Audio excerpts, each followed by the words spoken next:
আমার আল্লাহ বলেন, আমি আল্লাহর ওলি কেমনে হইবা, আমি আল্লাহর কাছের বান্দা কেমনে হইবা? ফরজ আদায়ের মাধ্যমে হইবা।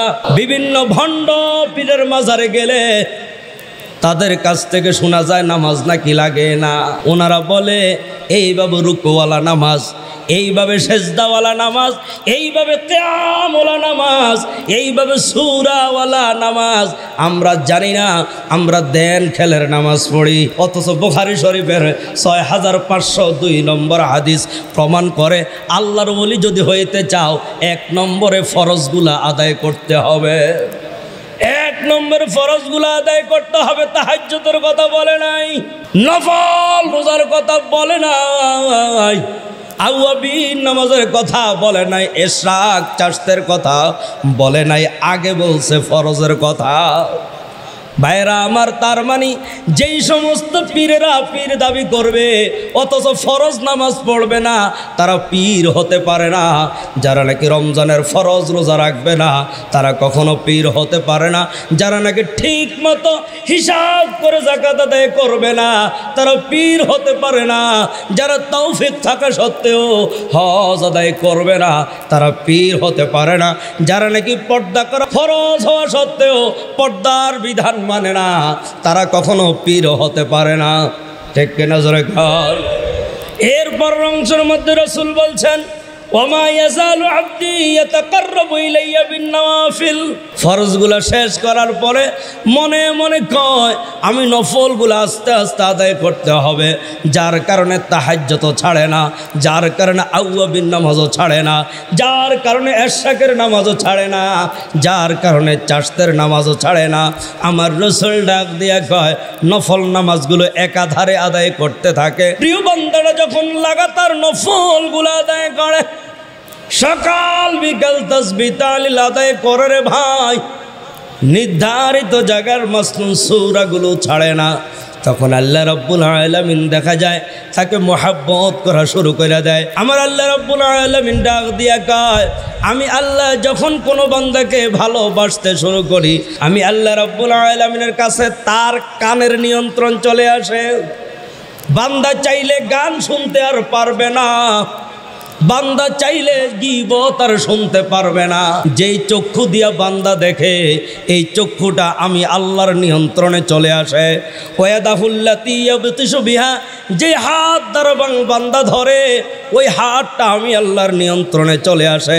ওয়ারিজলাহুল্লাযী ইয়ামশি বিহা, ওই পা, যেই পা দিয়া বান্দা চলে ওই পাটা আমি আল্লাহর নিয়ন্ত্রণে চলে আসে। ওয়া ইন সাআলানি লা উতিয়ান্নাহু, এরপরে বান্দা যখন আমি আল্লাহর কাছে কোনো কিছু চায় সাথে সাথে কবুল হইয়া যায়। আল্লাহর ওলিদের আরেকটা গুণ হইল যেটা চাইবে সেটা দিবে কে? এরপর বান্দা যখন আমি আল্লাহরে কয়, আল্লাহ রে অমুক বান্দা আমারে কষ্ট দেয়, আমি তোমার কাছে আশ্রয় চাই, আমি আল্লাহ তাকে আশ্রয় দিতে বাধ্য হই। সুবহানাল্লাহ। তাহলে এই হাদিস দ্বারা কি বুঝলাম? আল্লাহ রাব্বুল আলামিনের ওলি যদি হতে চান, আল্লাহ রাব্বুল আলামিনের কাছের বান্দা যদি আমি আপনি হবার চাই, 1 নম্বর হলো ফরজগুলো ঠিক মতো আদায় করতে হবে। 2 নম্বর হলো জায়গায় জায়গায় খুঁজে খুঁজে রাসূলের সুন্নতগুলোর উপর আমল করতে হবে। ঠিক কিনা জোরে কর। যারা বলে অন্তরের নামাজ বুয়া নামাজ, এগুলা কি নামাজ বলেন? বুয়া নামাজ। আতিউল্লাহ ওয়া আতিউর রাসূল আউলিল আমরি মিনকুম। আল্লাহ পাক কোরআনুল কারীমের মধ্যে বলছেন, আমার হুকুম মানো আর রাসূল যেই নিয়ম করছে সেই নিয়ম করো। তো রাসূল কি ধ্যানের নামাজ পড়ছে নাকি হাকিকাতের নামাজ পড়ছে? রুকুর জায়গায় রুকু, সেজদার জায়গায় সেজদা, কিয়ামের জায়গায় কিয়াম, কোদার জায়গায় কোদা, সালামের জায়গায় সালাম, ফাতিহার জায়গায় ফাতিহা, কেরাতের জায়গায় কেরাত, তাসবির জায়গায় তাসবিহ, সালামের জায়গায় সালাম, দোয়ার জায়গায় দোয়া করছে। এই নিয়মে নামাজ পড়লে অরিজিনাল আল্লাহর হুকুম হবে, রসুলের তরিকা মতো হবে। আমার আপনার ধ্যানের নামাজের মাধ্যমে ওলি হওয়া দূরের কথা, শয়তান হওয়ার জন্য যথেষ্ট হবে। সোহবতে সালেহ তোরা সালেহ কুনাত, সোহবতে সালেহ তোরা সালেহ কুনাত, সোহবতে তালেহ তোরা তালেহ কুনাত। বেমুরব্বি কে তওয়ানদ तिफले दानिशवर शुदाल कतरा इम्काना नाबाशी बेसदफ गौहर शुदाल। বলে তুমি আল্লাহ পাকের নেককার বান্দাদের সাথে যদি সংস্পর্শে চলতে পারো, এই সংস্পর্শে তোমাকে আল্লাহ পাকের ওলি বানায় দিতে পারে। আর বদকারদের সাথে নাফরমানদের সঙ্গে যদি তুমি মিশো, তার সঙ্গে মিশতে মিশতে তুমি ভালো থাকা সত্ত্বেও সে তাকে তোমার মতো নাফরমান বানাইয়া জাহান্নামে নিয়ে যেতে পারে। এই জন্য আরেক কবি বলেন, বেকৌশস বেজহদ সমর কিসকো মিলে হ্যায়, बेकौशस भी जहद समर किसको मिले है, बेगैर गोता गंज बहर किसको मिले है। চেষ্টা ছাড়া, সাধনা ছাড়া সমুদ্রের তলদেশ থেকে মণিমুক্তা বের করে নিয়ে আসছে এমন কে আছে? যদি নাকি তুমি মণিমুক্তা আহরণ করতে চাও, অবশ্যই সমুদ্রের মধ্যে ডুব দিতে হবে, এরপর ঝিনুক বের করে সেখান থেকে তোমাকে মণিমুক্তা বের করতে হবে। এ সম্পর্কে আরো কবি বলেন, বে মুরব্বি কে তাওয়ানদ তিফলে দানিশওয়ার শুদাল, বে মুরব্বি কে তাওয়ানদ তিফলে দানিশওয়ার শুদাল কতরা ইমকানা নাবাশি বেসদফ গৌহর শুদাল। মুরব্বি ছাড়া শিশু সন্তান মহাজ্ঞানী হয়ে গেছে, শিক্ষিত হয়ে গেছে এমন কে আছে এই দুনিয়াতে? কোনো শিশু বাচ্চা যদি নাকি মানুষের মতো মানুষ হয়েছে, তো অবশ্যই কোনো মুরব্বি লাগছে। মুরব্বি ছাড়া, বাপ ছাড়া, মা ছাড়া, চাচা ছাড়া, বড় ভাই ছাড়া কখনো ছোট বাচ্চা মানুষের মতো মানুষ হইতে পারে না। ঠিক তদ্রূপ কেউ যদি কাউকে আখিরাতের লাইনে মানুষের মতো মানুষ করবার চায়, অবশ্যই তার একজন মুরব্বির প্রয়োজন আছে। তবে যাকে মুরব্বি নির্বাচন করবে তার ভিতরে গুণগুলো দেখতে হবে, পরিপূর্ণ ইসলাম আছে কিনা এটা যাচাই করার পরে তার হাতে হাত রাইখা আমরা বায়াত গ্রহণ করতে পারি, নথবা সে জান্নাতের দিকে নিবে দূরের কথা, সোজা জাহান্নামের দিকে নিয়ে যেতে পারে। জোরে কণ্ঠে ঠিক না? আল্লাহ তাআলা বলেন, মান আদালি ওয়ালিয়ান, যেই সমস্ত বান্দারা আমি আল্লাহর ওলি যারা আছে তাদের সঙ্গে শত্রুতা রাখে, ফাকাদ আযানতুহু বিল হারাব, আমি আল্লাহ তাদের বিরুদ্ধে যুদ্ধ ঘোষণা করছি। জোরে কোন সুবহানাল্লাহ। এরপরের অংশের মধ্যে রাসূল বলছেন, বান্দা ফরজ ইবাদতগুলোর মাধ্যমে আমি আল্লাহর যত কাছে আসতে পারে, অন্যান্য আমলের মাধ্যমে ততটা কাছে আসতে পারে না। ভাইরা আমার, হাদিসের শুরুতে খেয়াল করেন, শুধু শুনলে হবে না, হাদিসের শুরুতে একটু লক্ষ্য করেন।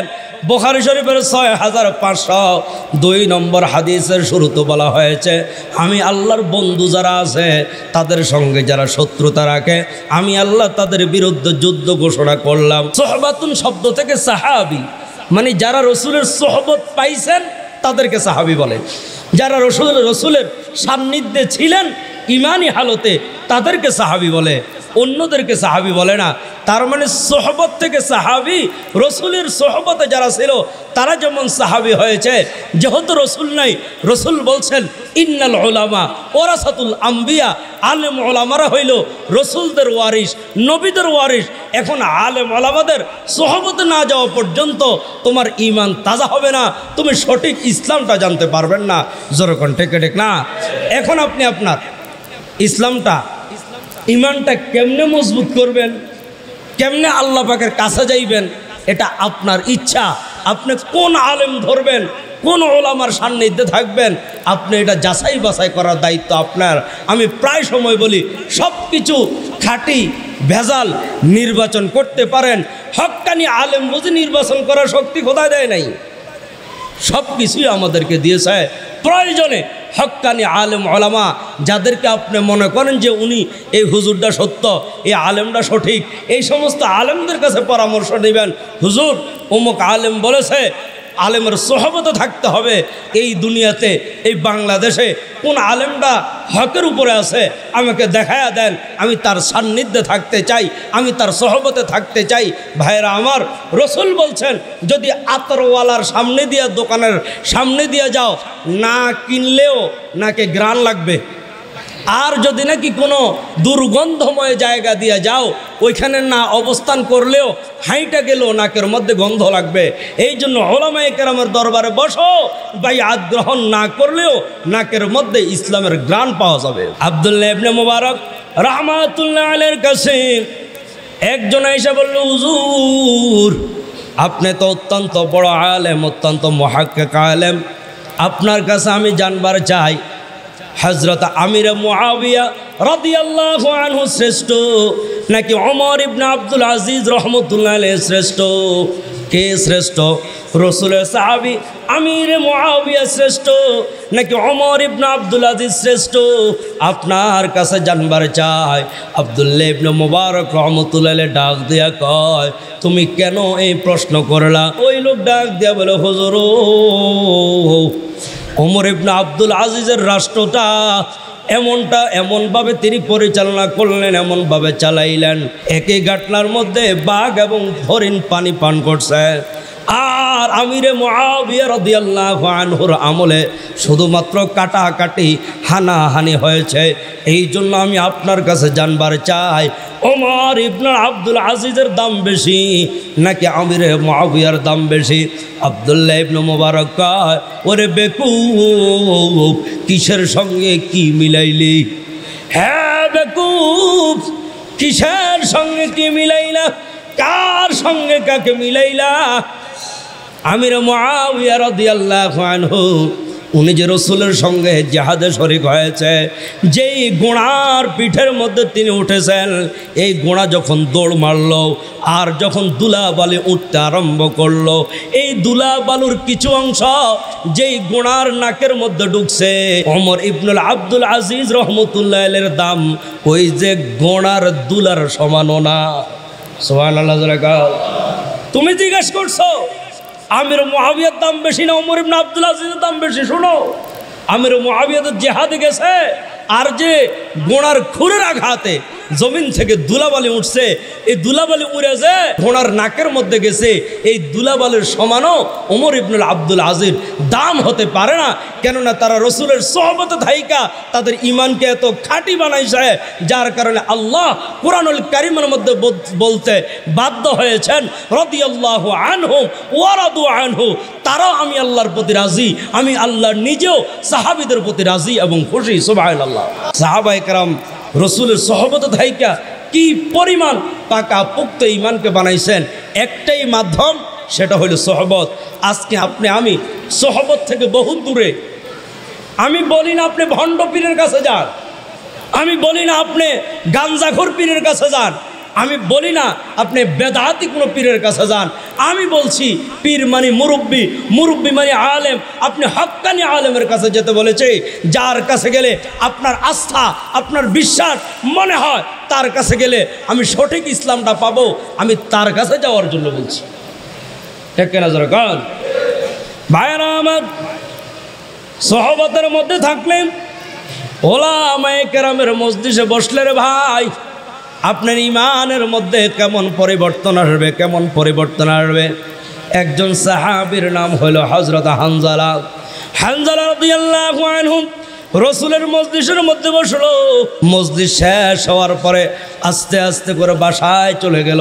বাসার মধ্যে যাওয়ার পরে স্ত্রী আসলো, সন্তানেরা আসলো, তাদের সঙ্গে বিভিন্ন বিষয়ে কথাবার্তা হলো। এমনকি রসুলের দরবারে থাকা অবস্থাতেই রসুলের বয়ান শুনে যেমন চোখ দিয়া পানি বের হয়েছিল, জান্নাত জাহান্নামের কথা স্মরণ হইয়া তাদের অন্তর পরিবর্তন হয়ে গেছিল, ওই অবস্থানটা আর রয় নাই। এমনই তো স্মরণ হইল, হাই রে, রসুলের দরবারে আমার মন ছিল একরকম, বাসায় আসার পরে আমার মন হয়ে গেল আরেক রকম। বোঝা গেল হানজালা মুনাফেক হয়ে গেছে। রাস্তার মধ্যে দৌড়ায় আর বলে না ফাঁকা হানজালা, হানজালা মুনাফেক হয়ে গেছে, আর দৌড় দিচ্ছে। এমনিতে দেখা হয়ে গেল আবু বকর রাদিয়াল্লাহু আনহুর সঙ্গে। আবু বকর ডাক দেখ, হানজালা রে, দৌড়াস কেন?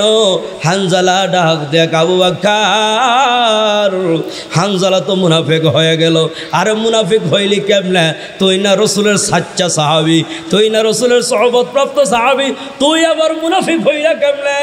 আবু বকরকে হানজালা ডাক দেখ আবু বকর, রসুলের দরবারে যখন ছিলাম, রসুলের বয়ান যখন শুনলাম, চোখ দিয়ে পানি বের হয়ে গেল, জান্নাত জাহান্নামের কথা স্মরণ হয়ে গেল। যেই মাত্র বাসার মধ্যে গেলাম এগুলো সব ভুলে গেলাম। তার মানে রসুলের দরবারে আমার মন মেজাজ রইল একরকম, বাসার মধ্যে চলে যাওয়ার পরে হয়ে গেল আরেক রকম। বোঝা গেল আমি মুনাফিক। দুই জায়গার মধ্যে দুই ধরনের মন। এই কথা শুনতে দেরি হলো, আবু বকর দুইটা চোখের পানি ছেড়ে দিয়ে ডাক দিয়ে কয়, তুমি যদি নাকি এই কারণ মুনাফিক হতে পারো, আমি আবু বকরও মুনাফিক হয়ে গেছি। সুবহানাল্লাহ। হানজালা, তুমি যেই কথা বলেছ আমিও তো সেম রোগের আসামি। আমার কাছে মনে হয় আমিও মুনাফিক হয়ে গেলাম। উভয়ের জন্য রসুলের দরবারে গেল, নবী গো হানজালা মুনাফিক হয়েছে। আবু বকর কয় আমিও মুনাফিক হয়ে গেলাম। কেমনে মুনাফিক হইছ? নবী গো আপনার দরবারে থাকলে মনের অবস্থা একরকম, বাসায় গেলে হয়ে যায় আরেক রকম, মুনাফিক হয়ে গেলাম। আমার রসুল ডাক দেখ হানজালা ও আবু বকর শোনো, যদি নাকি আমার দরবারে থাকা অবস্থায় তোমাদের মন মেজাজ যেমন থাকি, এই অবস্থায় যদি বাসা বাড়িতেও থাকে, রাস্তাঘাটেও থাকে, আমি বিশ্বনবী ঘোষণা দিলাম এই অবস্থায় থাকলে রাস্তাঘাটে ফেরেশতারা তোমাদের সঙ্গে মুসাফা করতো। সুবহানাল্লাহ। এর দ্বারা রাসূল বুঝাইছেন সোহবতে থাকা অবস্থায় তোমাদের মন থাকবে একরকম, এটাই স্বাভাবিক। আবার সোহবত ত্যাগ করলে, বাসায় বাড়িতে গেলে, রাস্তাঘাটে গেলে তোমাদের মন আরেক রকম হবে, এটাই স্বাভাবিক। ঠিক কিনা জোরে কান? সোহবতে থাকলে মনের অবস্থায় পরিবর্তন হয় কি হয় না জোরে কান? তো জিন্দগিতে তো কোনো হক্কানি আলেমের দরবারে বসি নাই, ওয়াজের মাঠে বসছি, ঠিক আছে। কেন বসছি? সুর শোনার জন্য। টান্ডা কেমন দেয়? ঠিক কিনা জোরে কান? গজল শোনার জন্য দেই, গজলটা কেমন কর। কিন্তু কলাপ সাফ করতে হবে, আত্মা সাফ করতে হবে, চোখ দিয়ে পানি বের হতে হবে। তার মানে বোঝা গেল সোহবতের প্রয়োজন আছে রে ভাই। শুধু তাই নয়, সুমামা ইবনে উসাল নামে ইয়ামানের একজন সর্দার ছিল। আমার রসুল একটা বাহিনী পাঠাইলেন, যারে এদের সঙ্গে জিহাদ করে আসো। জিহাদ করার এক পর্যায়ে ওই যে সর্দার সুমামা ইবনে উসালকে ধরে রসুলের দরবারে হাজির করা হলো। যেহেতু বেঈমান কাফের ছিল, হাতগুলা বেঁধে এমনইভাবে এক জায়গার মধ্যে বেঁধে রাখছে। আবার রসুল যখন তার সঙ্গে তার পাশ দেওয়া যায়, তাকে ডাক দেখো, সুমামা রে তুমি কেমন আচরণ পাওয়ার যোগ্য বলো। সুমামা ডাক দেখো, ইয়া রাসূলুল্লাহ আপনি যদি আমাকে কতল করার হুকুম করেন জুলুম হবে না। আমি যে অন্যায় করেছি, যে অপরাধ করেছি, আপনি যদি আমার শিরোচ্ছেদ করে ফেলেন আপনার কোনো জুলুম হবে না। তবে আপনি যদি আমাকে ছেড়ে দেন, আপনি যদি আমাকে ক্ষমা করে দেন, তাহলে আপনি একজন শুকরগুজার বান্দাকে যেন ছেড়ে দিলেন। ভাইয়েরা আমার, একদিন গেল, 2 দিন গেল, 3 দিন গেল, 3 দিনে আমার রসুল তার সামনে দিয়ে যাওয়ার সময় কিছু কিছু কথা বলতেন। এই যে কিছু কিছু কথা, এটাই হইল সোহবত।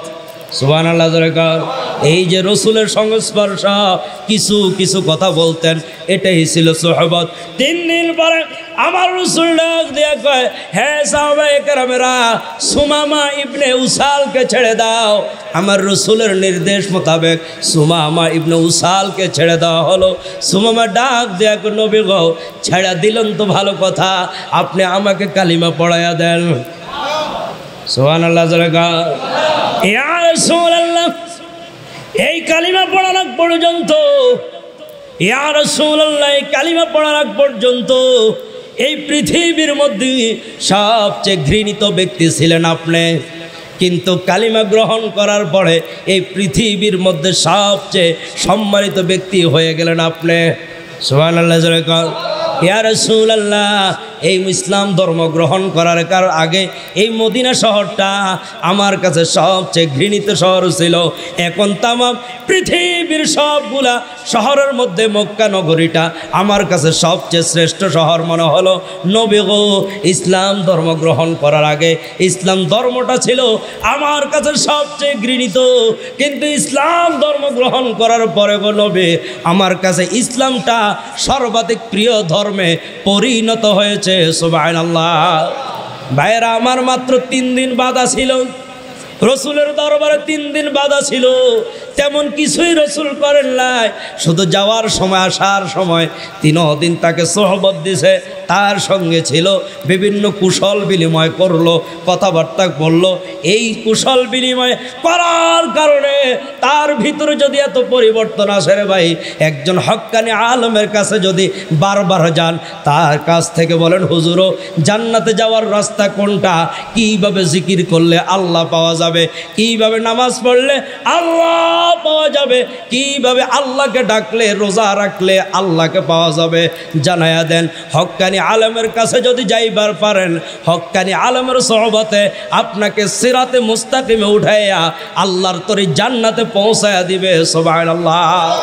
এখন তো আমরা যাই না, সব নিজেই পণ্ডিত, আমরা এখন সব নিজেরাই সব জানি, এমন কোনো বিষয় নাই যে বিষয় আমরা জানি না, ঠিক কিনা জোরে কার? কিন্তু জানার কোনো শেষ নাই। বলেন, জানার কোনো, আরেকটা কথা মনে রাখতে হবে, জানা এক জিনিস, প্র্যাকটিক্যাল আরেক জিনিস। বলেন, জানা এক জিনিস, প্র্যাকটিক্যাল আরেক জিনিস। হক্কানি উলামায়ে কেরাম আপনাকে জিকির মাধ্যমে রসুলের তরিকা, আবার বানানো তরিকা নয়। কেউ যদি কারো ব্যক্তিগত বানানো তরিকা নিয়ম বাতলায়া দেয়, তাহলে এটাকে প্রত্যাখ্যান করতে হবে। মান নাহদাসা ফি আমরিনা হাযা মা লাইসা ফিহি ফাহুয়া রাদ্দুন। আমার রসুল বলছেন যে নাকি যার মন মতো আমল বাতলায়া দেয়, সেটা গ্রহণযোগ্য নয়, সেটা পরিত্যাজ্য হবে। তখন আর পীরের কথা মানা যাবে না। আল্লাহর নাফরমানি হয় এমন কিছু যদি বাপমাও করে, বাপমার কথাও মানা যাবে না, ঠিক কিনা জোরে কারণ এই দেশের মধ্যে ইসলাম আসার জন্য ভূমিকা ছিল কোনো রাজা বাদশার, কোনো ডাকাইতের, কোনো চোরের, কোনো জেন্টলম্যানের না। এই দেশের মধ্যেও ইসলাম আনার পিছনে একমাত্র ভূমিকা ছিল উলামায়ে কেরামের, হক্কানি পীর শায়েখদের, ঠিক কিনা জোরে কারণ আজকে মুসলমান হইয়া মসজিদে ঢুকেছেন, দাঁড়ি রেখা মসজিদে ঢুকেছেন, পাঞ্জাবি গায়ে দিয়া মসজিদে ঢুকেছেন। শিখাইছে কে? পীর মাশায়েখরা। এই জন্য কোন পীরেরা শিখাইছে সেটাও আপনাকে জানতে হবে। ভণ্ড পীরেরা এই দেশে ইসলাম আনছে এমন নয়, হক্কানি পীরেরা এই দেশে ইসলাম আনছে। তাও লম্বা ঘটনা। আমরা তো মনে করি শাহজালাল শাহফরান রহমতুল্লাহ আলাইহি ওনারা এই দেশে ইসলাম আনছে, অবশ্যই সঠিক। তবে আগে আরো ইতিহাস আছে। রাসূলের জামানা থেকে এই বাংলাদেশের মধ্যে ইসলাম আসছে। সাদ ইবনে আবি ওয়াক্কাস রাদিয়াল্লাহু আনহু সহ আরো 3 জন সাহাবী চীন দেশে রওনা দিছে ব্যবসায়িক কাজে। তখন তারা হিন্দুস্তানে নেমেছেন এবং ইসলাম প্রচার করে গেছেন। পর্যায়ক্রমে আস্তে আস্তে করে 1303 সালে এই দেশের মধ্যে, বাংলাদেশের মধ্যে হযরত শাহজালাল ইয়ামানী রহমতুল্লাহ আলাইহি 360 জন সফর সঙ্গী সহ বাংলাদেশে এসেছেন। পর্যায়ক্রমে দিন প্রচার হয়েছে। আজকে যারা আহলে হাদিস বলে দাবি করো, আজকে যারা বেদাতি সুন্নি বলে দাবি করো, তোমরা জানোই না এই দেশে ইসলাম আনার পিছনে একমাত্র হক্কানি উলামায়ে কেরামের অবদান ছিল। কোনো ভণ্ডের নয়, কোনো আহলে হাদিস নয়, একমাত্র দাড়িপাল্লা রাখা, টুপি মাথায় দেওয়া, নামাজ পড়া, আল্লাহ তার রসুলকে চিনা শিখাইছেই হক্কানি পীর মাশায়েখরা, ঠিক কিনা জোরে কারণ আজকে তারা বলে, আহলে হাদিসরা বলে যে না, পীর ধরা লাগে না, এখন পীর চিনে না। তোর বাপের যে নাকি মুসলমান বানাইছে তিনি শাহজালাল ইয়ামানী, ঠিক কিনা জোরে কারণ তোমার দাদাকে যারা মুসলমান বানাইছে তিনি শাহফরান রহমতুল্লাহ আলাইহি। গৌর গোবিন্দর ঘটনা কে না জানে? বিশাল ঘটনা বলতে চাই না, এগুলো মুরব্বীরা সবাই জানে। আজ থেকে 700 বছর আগে এই দেশে ইসলাম প্রচার পরিপূর্ণভাবে শুরু করেছেন 2 জন পীর, একজন শাহজালাল ইয়ামানী, আরেকজন হইল শাহফরান রহমতুল্লাহ আলাইহি। শাহফরান রহমতুল্লাহ আলাইহি ছিলেন শাহজালাল ইয়ামানীর ভাগিনা। শাহজালাল রহমতুল্লাহ আলাইহির মা 3 মাস যখন ওনার বয়স, তখন মারা গেছে। ওনার বয়স যখন 5 বছর, তখন বাবা মারা গেছে। বাবা মারা যাওয়ার পরে উনি ওনার মামা ছিল, ওনার সান্নিধ্যে ছিলেন, উনি ওনাকে ইয়ামান থেকে মক্কায় নিয়ে গেছে। মক্কায় নিয়ে যাওয়ার পরে পরবর্তীতে দেখা যায় ওনাকে দিন ইসলাম অন্যান্য বিধিবিধান শেখানোর পরে শাহজালাল ইয়ামানি রহমতুল্লাহ আলাইহি একদিন স্বপ্নে দেখছে যে অমুক জায়গার মধ্যে এমনইভাবে হিন্দুস্তানে উনি ইসলাম প্রচার করতেছেন।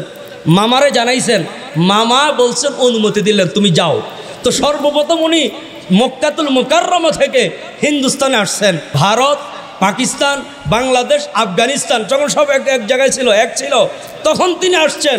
আজ থেকে 700 বছর আগে সর্বপ্রথম উনি নিজামুদ্দিন আউলিয়া রহমতুল্লাহ আলাইহির কাছে গেছেন।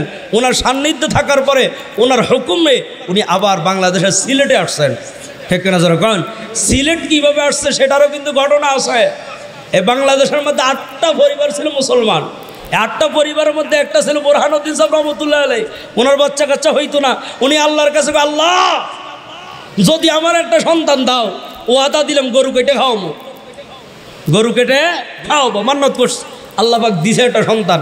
এটার লম্বা সরে ঘটনা, ওইদিকে বলা উদ্দেশ্য না।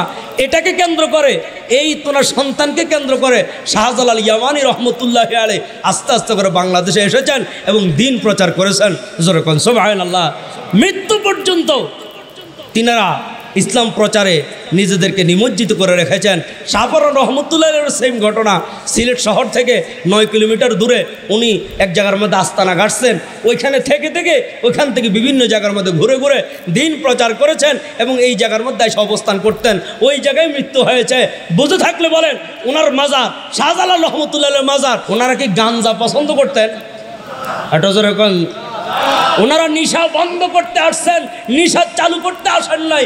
মদ বন্ধ করতে আসছেন, মদ চালু করতে আসেন নাই। হারাম কাজ বন্ধ করতে আসছেন, হারাম কাজ চালু করার জন্য আসেন নাই। সুতরাং তারা তাদের কবরের মধ্যে তারা এমনইভাবে জায়গার মধ্যে শায়িত আছে, ওই চতুর্পাশে বৈশা কেউ যদি নাকি হারাম কাজে লিপ্ত হয়। আর আমরা যদি বলি তারাই প্রকৃত আশেকে রাসূল, আসলে তারা আশেকে রাসূল নয়, তারা যিনি কবরে আছে তাদের শত্রু। ঠিক না যারা গান? তো গাঞ্জা টানার জন্য ওনাকে পাঠানো হয়নি। মসজিদে মান্নত করি, মসজিদে মান্নত করো নিষেধ, মাজারে মান্নত করো নিষেধ। বলেন, মসজিদে মান্নত করো নিষেধ, মাজারে মান্নত করো নিষেধ। মান্নত সম্পর্কে ইসলাম কি বলে? কোরআনুল কারীমের মধ্যে আল্লাহ তাআলা বলছেন, ওয়ামা আনফাকতুম মিন নাফাকাতিন আও নাযারতুম মিন নাযরিন ফাইন্নাল্লাহা ইয়ালামু। হ্যাঁ বান্দারা, তোমরা তোমাদের সম্পদের মধ্য থেকে যা কিছু খরচ করো এবং মান্নতের মধ্য থেকে যা কিছু আদায় করো, সব কিছু আমি আল্লাহ রব্বুল আলামিন জানি। সূরা বাকারার 207 নম্বর আয়াতের মধ্যে বলছেন, তুমি যে মান্নত করো, এই মান্নত যে কতটুকু পূরণ করাটা আমি আল্লাহ জানি। এখন মান্নত কোথায় করবে? মসজিদেও না, মন্দিরেও না, মাজারেও না। মান্নত করতে হবে গরিব দুঃখীদের নামে। আল্লাহ, তুমি যদি আমার সন্তানটারে বাঁচায় রাখো, গরিব দুঃখীদের মাঝে 2 লাখ টাকা সদকা করে দিব, এটার নাম মান্নত। জোরে কোন ডেকে ডেক না? মান্নত মানে কি? যদি এটা করো তাহলে দিব, নতুবা দিব না। এটা আল্লাহর সাথে বেয়াদবি হয়। মানে খোদারে বলছে, আল্লাহ তুমি যদি দাও দিব, নতুবা দিব না। মাজারে এবং মসজিদে কোনো ধরনের মান্নত চলবে না, দান চলবে। আমি মসজিদে এত টাকা দিলাম, দান চলবে, মান্নত চলবে না। আর মাজারে কেন মান্নত করবেন? মাজারের জিনিস খায় কে? নাউজুবিল্লাহ জোরে কম। এই যে বাংলাদেশে একটা মসজিদ আছে কিশোরগঞ্জ, ওখানে কোটি কোটি টাকা মাসে না 3 মাসে মনে হয় খোলে, কোটি কোটি টাকা পাওয়া যায়। এই যে মসজিদে মান্নত করা, আজ পর্যন্ত কোনো আলেমকে মুখ খুলতে শুনি নাই যে মসজিদে মান্নত করা হারাম। এই যে সবগুলো পাগলা মসজিদ বলা হয় সম্ভবত, এই পাগলা মসজিদে লক্ষ লক্ষ টাকা মানুষ মান্নত করে, সম্পূর্ণ হারাম। মসজিদে মান্নত করা যায় নাই। ঠিক না যারা গান? মসজিদ, মাজার এগুলোর মধ্যে মান্নত করা জায়েজ নাই। মান্নত করতে হবে ওই সমস্ত লোকদের নামে যারা জাকাত খাইতে পারে। বলেন, যারা কি খাইতে পারে? জাকাত খাইতে পারে। আল্লাহ, যদি আমার এই আশা পূরণ করো, গরিবদের মাঝে আমি একটা খাসি জবাই করে সদকা করে দিব, একটা গরু জবাই করে সদকা করে দিব, এটা হইতে পারে। কোনো মসজিদ, কোনো মন্দির, কোনো মাজারের নামে মান্নত হইতে পারে না। আমরা অনেক সময় মনে করি যে মান্নত করলে মনে হয় আমার আশাটা পূরণ হবে। না, বুখারী শরীফের 6100 55 নম্বর হাদিসের মধ্যে আছে নাহান নবী সাল্লাল্লাহু আলাইহি ওয়াসাল্লাম আনিন নাজার। হযরত আব্দুল্লাহ ইবনে ওমর রাদিয়াল্লাহু আনহু বলছেন আল্লাহর নবী মান্নত করতে নিষেধ করেছেন। সুবহানাল্লাহ কারণ ওয়াকালা, এবং আল্লাহ রাসূল আরো বলছেন ইন্নাহু লা ইয়ারুদ্দু শাইআন, এই মান্নত করার মাধ্যমে কোনো জিনিসকে আগ পিছ করতে পারে না। তোমার কপালে যদি নাকি থাপ্পড় থেকে থাকে থাপ্পড় খাইতে হবে, তোমার কপালে যদি ইজ্জত থেকে থাকে ইজ্জত তুমি পাইবেই।